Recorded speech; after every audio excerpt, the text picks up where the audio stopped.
ಗೆಳೆಯರೇ, ನಾವಿಂದು ಮಾತನಾಡಬೇಕಿರುವುದು ಈ ದಾರಿ ಬದಿಯ ವ್ಯಾಪಾರಿಗಳ ಬಗ್ಗೆ. ಎಲ್ರಿಗೂ ಗೊತ್ತಿದ್ದಾಗೆ ಇವರೆಲ್ಲ 99 ಭಾಗ ವಲಸಿಗರು. ಇವರನ್ನು ನೋಡಿ ಯಾರೋ ಕೆಲವರು ಕನ್ನಡಿಗರು ಅಲ್ಲಿ ವ್ಯಾಪಾರ ಮಾಡ್ತಾ ಇರ್ಬೋದು, ಬಿಟ್ಟರೆ 99 ಭಾಗ ಎಲ್ಲ ಇವರೇ.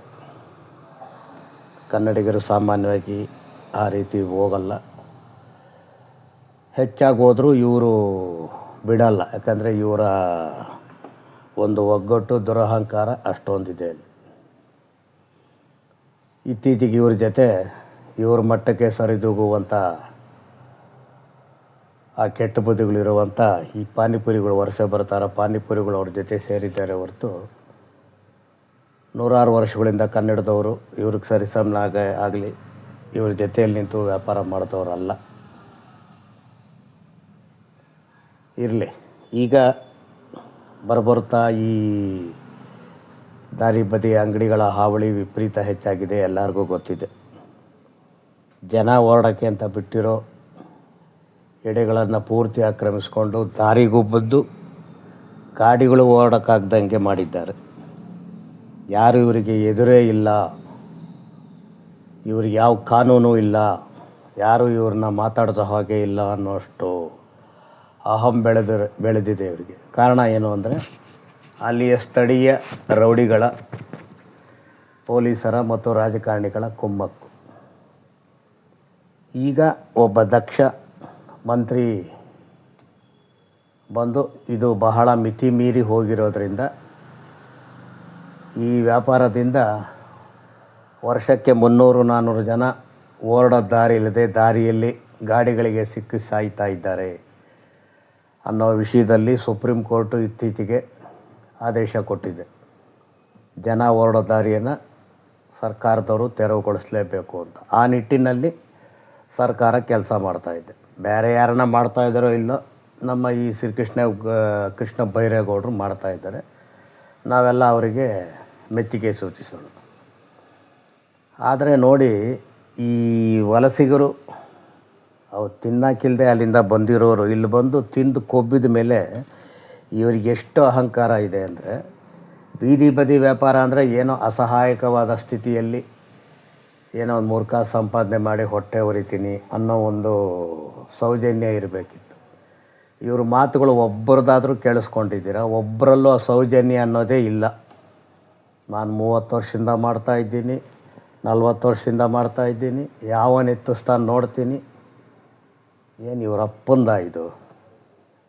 ಈ ಊರು ತಿನ್ನಕ್ಕಿಲ್ದ ಬಂದಿರೋರು ನೀವು. ಏನಲ್ಲಿ ಹೊಟ್ಟೆಪಾಡು ನಡೀತಾ ಇದೆ, ಕಾನೂನಿಗೆ ವಿರುದ್ಧವಾಗಿ 100ಕ್ಕೆ 100 ವಿರುದ್ಧವಾಗಿ ಹೋಗ್ತಾ ಇದ್ದೀರಾ. ನಿಮ್ಗೆ ಯಾರದೇ ಬೆಂಬಲ ಇರಲಿ, ಯಾರದೇ ಒಂದು ರಕ್ಷಣೆ ಇರಲಿ, ಆದರೆ ಅದು ಕಾನೂನು ವಿರುದ್ಧ ಯಾವತ್ತಿದ್ರೂ ಕಾನೂನು ವಿರುದ್ಧವಾಗಿ ಇರೋದನ್ನು ಹೋಗಬೇಕಾದ್ದೇ ನಿಯಮ. ಆದರೆ ನಿಮ್ಮ ಬಾಯಿಗಳಲ್ಲಿ ಬರ್ತಾ ಇರೋದೇನು? ಇಷ್ಟು ವರ್ಷದಿಂದ ನಾನು ಇಲ್ಲಿ ವ್ಯಾಪಾರ ಮಾಡ್ತಾಯಿದ್ದೀನಿ, ಅವನು ಯಾವನು ಕೃಷ್ಣ ಬೈರೇಗೌಡ ನಮ್ಮನೆಗೆ ಎತ್ತಿಸ್ತಾನೆ, ನಮಗೆ ವೋಟ್ರ್ ಚೀಟಿ ಕೊಟ್ಟಿಲ್ವಾ, ಇಷ್ಟು ದಿನ ಏನು ಕೋಟ ಹಾಕಿಸ್ಕೊಂಡ್ರಿ, ಯಾವ ನಿಮ್ಮನ್ನು ಕರೆದು ಕೊಟ್ಟವನು ಯಾವನ ವೋಟ್ರ್ ಚೀಟಿಗಳ್ನ? ಅಸಲು ನಿಮಗೆ ವೋಟ್ರ್ ಚೀಟಿಗಳು ಕೊಟ್ಟು ಇಲ್ಲಿನ ರಾಜಕಾರಣಿಗಳಿಗೆ ಬಂದ ಪ್ರಯೋಜನ ಏನು? ನೀವು ಯಾವತ್ತೂ ಕನ್ನಡಿಗರಿಗೆ, ಕರ್ನಾಟಕದವ್ರಿಗೆ ಮತ ಹಾಕೋರಲ್ಲ. ಈ ನಡುವೆ ಪರವಾಗಿಲ್ಲ, 60-70ರ ದಶಕದಲ್ಲಂತೂ ಇವರ ಹಾವಳಿ ಎಷ್ಟು ಮಿತಿ ಮೀರಿತ್ತು ಅಂದರೆ, ಯಾವುದೇ ಚುನಾವಣೆ ಬರಲಿ, ಒಂದು ನಗರಸಭೆಗಿರಲಿ, ಒಂದು ವಿಧಾನಸಭೆಗಿರಲಿ, ಎಲ್ಲ ಇವ್ರ ಪಕ್ಷದವರೇ. ಅದು ಯಾವುದೋ DMK ಅಂತೆ, ಇನ್ನೊಂದಂತೆ, ಹಗಲು ರಾತ್ರಿ ಕಿವಿ ತೂತಾಗೋಂಗೆ ಬಡ್ಕೊಳೋರು. ಪ್ರತಿ ಒಬ್ಬರು ಇವರು ಬಿಡ್ದಂಗೆ ಹೋಗಿ ಅವ್ರಿಗೆ ಮತ ಹಾಕೋರು, ಅವ್ರನ್ನೇ ಗೆಲ್ಲಿಸೋರು, ಕಾರ್ಪೊರೇಟರ್ ಮಾಡೋರು, MLAಗಳು ಮಾಡೋರು. ಅದಾಗೆ 60-70ರ ದಶಕದಾಗೆ ಮುಂದುವರೆದಿದ್ದರೆ ಇಷ್ಟೊತ್ತು ಕರ್ನಾಟಕ ಕನ್ನಡದವ್ರ ಕೈಯಲ್ಲಿ ಇರ್ತಾನೆ ಇರಲಿಲ್ಲ. ಆದರೆ ಕನ್ನಡಿಗರ ಒಂದು ಅದೃಷ್ಟ, ಕರ್ನಾಟಕ ರಕ್ಷಣಾ ವೇದಿಕೆ ಅಂತ ಒಂದು ಬಲಾಢ್ಯ ಸಂಸ್ಥೆ ಹುಟ್ಕೊಳ್ತು. ಇವರಿಗೆಲ್ಲ ರಾಮಮೂರ್ತಿಯವರ ಒಂದು ಮಾರ್ಗದರ್ಶನದಲ್ಲಿ ಇವರಿಗೆಲ್ಲ ಸರಿಯಾಗಿ ಅನಕ್ರೂರವರ ಆಶೀರ್ವಾದದಲ್ಲಿ ಇವರಿಗೆಲ್ಲ ಸರಿಯಾಗಿ ಒಂದು ಬೆತ್ತ ಬೀಸಿದ್ರಿಂದ ಈಗ ಈ ಮಟ್ಟಕ್ಕಾದರೂ ಇದೆ. ಈಗಲೂ ನಿಮಗೆ ಓಟಿನ ಅಧಿಕಾರ ಕೊಟ್ಟಿರೋದು ಎಲ್ಲಿ? ಕರ್ನಾಟಕದಲ್ಲಿ ಅಂತ ಹೇಳ್ತೀರಾ. ಅದು ತಮಿಳ್ನಾಡಲ್ಲಿ ಏನಕ್ಕೆ ತೊಗೊಂಬಂದಿದ್ದೀರಾ? ತಮಿಳ್ನಾಡಿನ ಯಾವುದೇ ಚುನಾವಣೆ ನಡೆದರೂ ಇಲ್ಲಿ ಎಲ್ಲ ಅಂಗಡಿಗಳನ್ನ ಮುಚ್ಚಾಕ್ಬಿಟ್ಟು ಅಲ್ಲಿಗೆ ಹೋಗ್ತೀರ. ನೀವು ಅಲ್ಲಿನವರೋ ಇಲ್ಲಿನವರೋ? ನೀವು ಅಲ್ಲೋಗಿ ಮತ ಹಾಕೋದಕ್ಕೆ ನಿಮಗೆ ಯಾಕೆ ರಕ್ಷಣೆ ಕೊಡಬೇಕಿಲ್ಲಿ? ಅಂದರೆ ನಿಮ್ಮ ಬದ್ಧತೆ ಇರುವುದು, ನಿಮ್ಮ ನಿಷ್ಠೆ ಇರುವುದೆಲ್ಲ ತಮಿಳ್ನಾಡಿಗೆ, ತಮಿಳಿಗರ ಪರವಾಗಿ ಮಾತ್ರ.